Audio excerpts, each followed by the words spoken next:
ուզում եմ խոսեմ այն մասին, թե ինչպես են մարդկանց մանիպուլյացիայի ենթարկում, մասնավորապես կառավարությունը ինչպես է մանիպուլյացիայի ենթարկում ժողովրդին, ասելով, որ գիտեք ինչ, եթե սահմանները բացվի Թուրքիայի հետ, ապա միլիարդներ կաշխատեք, եթե Ադրբեջանը բացի տրիլիոններ կաշխատեք, չաղ ու բախտավոր sense կպարկեք, փողերը կբերեն կտան, դուք եք ապրեք։ Սա ուղղակի ինչ ասեմ, տոտալ դեգրադացիայի արդյունք է, որ մարդիկ կան դրան հավատում են։ Այն մարդիկ, ովքեր մտածում են, որ իրենց պետք է բերեն ամեն անգամ փող մուծեն, մենակ նրա համար, որ իրենց փողոցով պետք է անցնեն, ուրեմն իրենք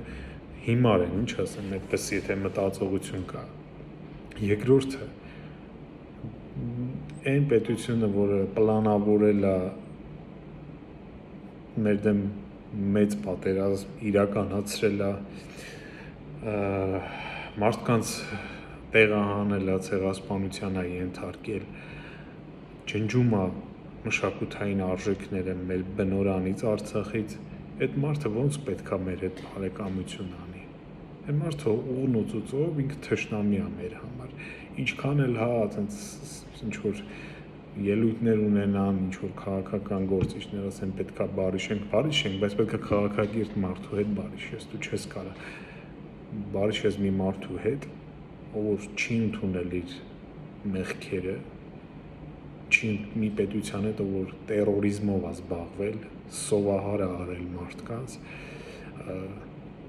տեղահանել է, վերցրել է իրենց տները, իրենց հարստությունները, իրենց արժեքները, իրենց ամեն ինչը վերցրել է, ու դրուկ որոշում է, որ չգիտեմ, լավ, բերեք բան անենք, այդ մարդկանց հետ բարի շենք էլ ինչ կլինի։ Սա տոտալ դեգրադացիայի արդյունք է, եթե մարդիկ պետք է ընդունեն սա։ Ես պատրաստ չեմ դրան, չգիտեմ, այսքանը։